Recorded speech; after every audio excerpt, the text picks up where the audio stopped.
Hey, good morning, YouTube. My name is Kenny. Thank you for checking out the channel. So in today's video, what we're going to be doing is complete work on the carburetor system of the Yamaha Banshee. What we're going to be doing in this video is going over the things and the process that I've used to get these carburetors cleaned. I'm going to show you the chem dip that I use to soak them in, let you know the instructions for that. We're also going to show you the blasting method that I use to clean these up. We have new gaskets, a couple of new parts, some hardware, and we're going to go through that whole process of making sure that these carbs are in spec, and we're going to get them installed in this machine, and then finish off the airbox and everything else. So if you enjoy this kind of content, make sure to hit that like button, subscribe, turn on the notification bell, and the next time I upload a video, you'll be notified and you can join this build and go along with us. What I want and I always give it 100. Don't need a bank, no I'm funded. Play the game like it's nothing. I'm always thankful for something. Don't take for granted, stay humble. Now wake up! It's time to look at the end to make a better me. Better believe in your mind, cause it's everything. You can... Alright, yes, so we have the Yamaha Banshee sitting right here behind us. As you see in the last video, we did get the front A-arms put on there, and we really think that the machine is coming along well. We're going to have to get the shocks and things like that done here shortly, but I have these carburetors sitting around. They're taken apart, and I just don't want to lose any parts. So we're going to go ahead and wrap up this, get the intake system put on, and then hopefully we'll just be getting down to the wire of getting everything else. So in that last video, I did show you that I do have the carburetor bolts and nuts and everything sitting right here. So bowl screws, one of the locking screws, same thing for over here. And then once we come across, we do have the cleaned out carburetors and everything. And then we have the bowls. And we're just going to make sure we get all this stuff reinstalled correctly and then get these on the machine. All right, so we have everything sitting here ready to go. So we have two carburetors, both of them have been cleaned out and both of them have been soaked. Now I like to use this chem dip right here.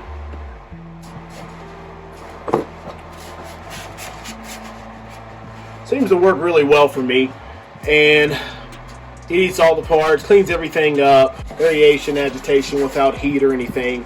And there's a basket in here, and you basically just drop it in there and soak them for 15 to 30 minutes, and then you allow it to just basically eat the residue off of it.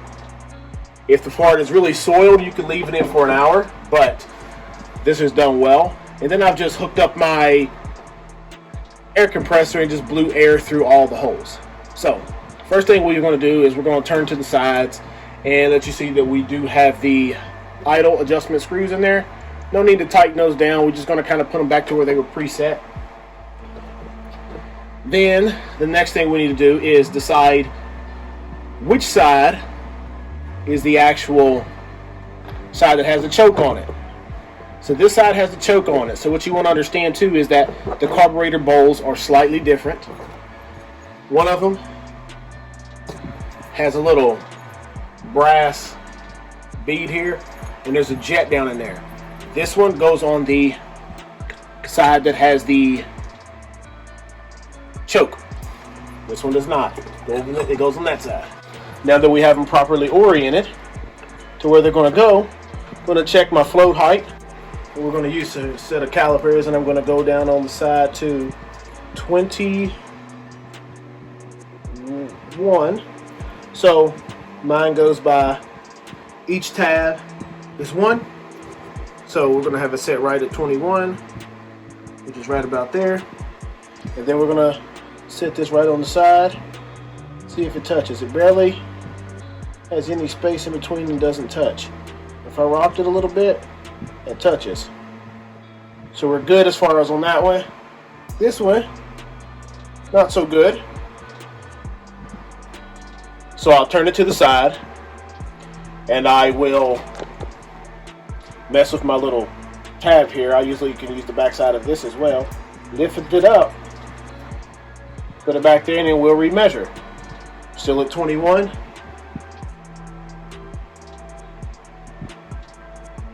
Still a little bit too high. So let's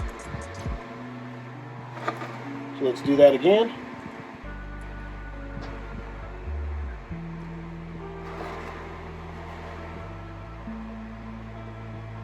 Now we're a little too low.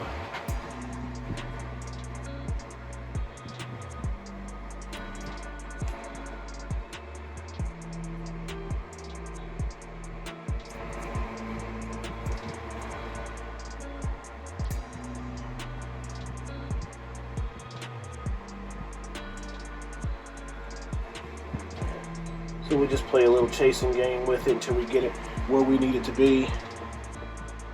This side clears when we have it there. Barely doesn't. So what we'll do is tweak it a little bit. Make sure clears. Barely touches. Make sure that just try to get them even. Barely touches. Barely touches. So it needs a slight tweak, if anything. I mean, realistically, is you didn't even have to. I don't even have to mess with it right there. There we go. There we go. Float bowls are adjusted correctly. Now all of my paper gaskets like these, I usually put a bunch of assembly lube on them just to make them easier to remove.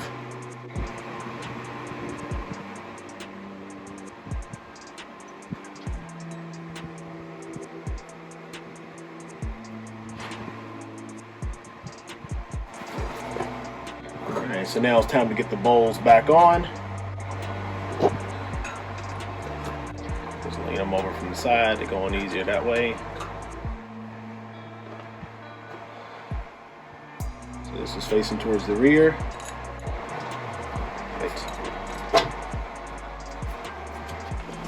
Alright, gaskets are all on, and we also have our hose retainers. We can go ahead and put this little bit of hardware on there. These are just lock.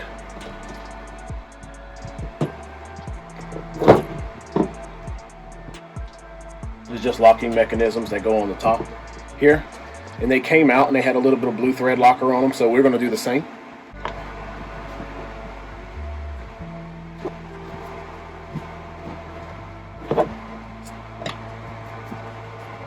Okay. So we want to go on the machine here.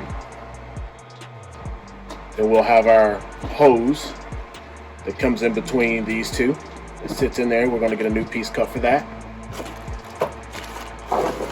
We also decided to replace the choke pull. Firm believer in lubing them up, so just gonna lubricate it well. Put that in there, hand tight, locks out. There we go, we're good.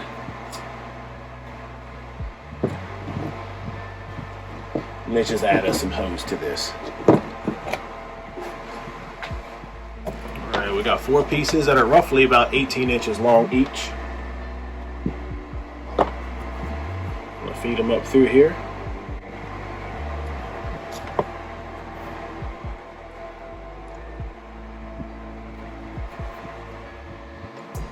New hoses definitely make everything look a lot better and cleaner.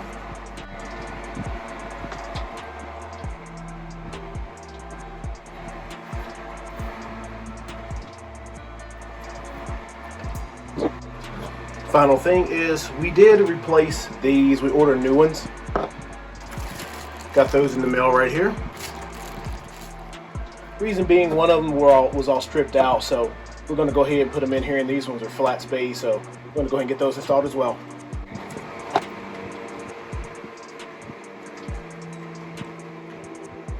We got the carburetor all done. I mean, they look pretty new. I don't know what new is supposed to look like, but you know, after we use the walnut shells and clean them, got the new hoses on, I am going to find the one drain hose right here. I'm going to get one of those. Really got to figure out where I'm going to order one from, but those are like finishing touches right there. We're going to go ahead and get these installed into the machine. So we'll go ahead and loosen our screws up, make sure we're going to fit well in there. But when you go to put the carburetor on, obviously this one goes over there on the outside, because the choke, if you put it over here, the choke is going to be in the middle of the machine.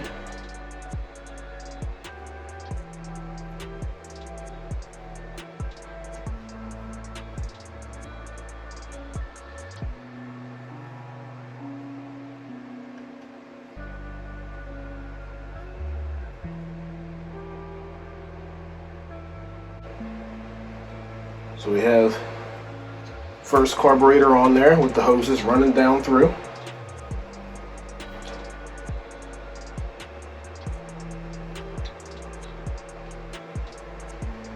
Got enough room for the other. Anyway, so when I purchased it, this black gas line was going between these two carbs. I'm actually going to change it and put the clear one there. Makes it look a lot cleaner.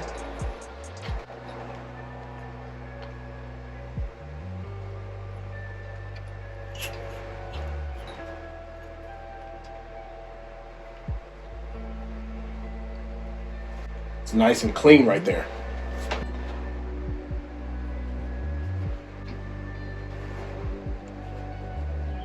Last but not least, we'll get the slides reinstalled.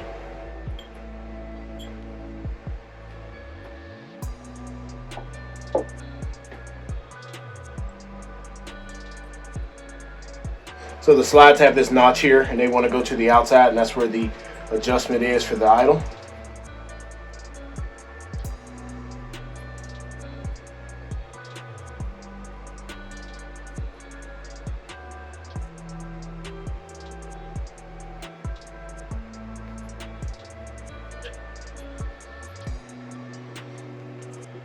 This one, the adjustment's on the outside over here and outside over there.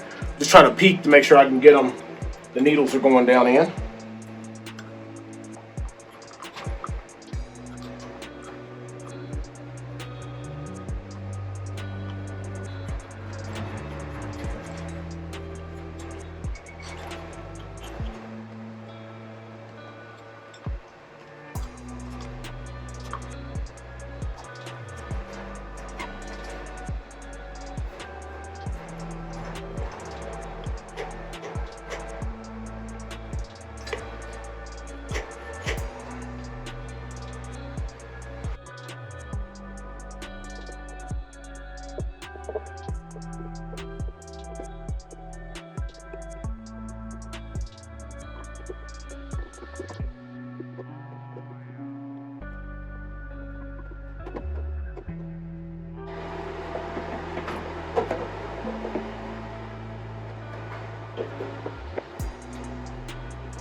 All right, so it's crazy hot in here now. Camera flipped around, quick go over what we did today, and then conclude this video. All right, so frame powdered, motor reassembled, rebuilt, cleaned, compression leak good, A-arms are in there good. What we got done today was we did get the carburetors cleaned and reinstalled. We soaked them in a chemical dip, and the chemical dip definitely cleaned everything out. We put new lines on everything. Hoses are ran through there great. We put the intake boots back on there with just standard clamps. Normal intake, we're gonna put a regular air box, and then we're gonna put a regular air filter, and then we're gonna put the lid and the spout and everything on there. We did take the exhaust off in order to put these little rubber boots on. It was hard to get the box in there in general, but I wanted to put these boots on just to be able to give a little bit of cushion because they were touching against the frame right here. So that's always a plus that I can hit those two birds with one stone. But in the next video, what I'm hoping to do is get a whole bunch of just miscellaneous bolts and nuts powder coated. Like I said, we have bags, ECU and air box, rear brake, front bumper, miscellaneous bolts and nuts. We hope to get all that powder coated in the next video, but thank you for checking out this channel. Got everything done to the carburetor. Going to get this video uploaded. And if you like this kind of content, subscribe, hit the notification bell, and you'll be seeing what's going on in the future with this. Some clarity to find your identity, it's mind over everything.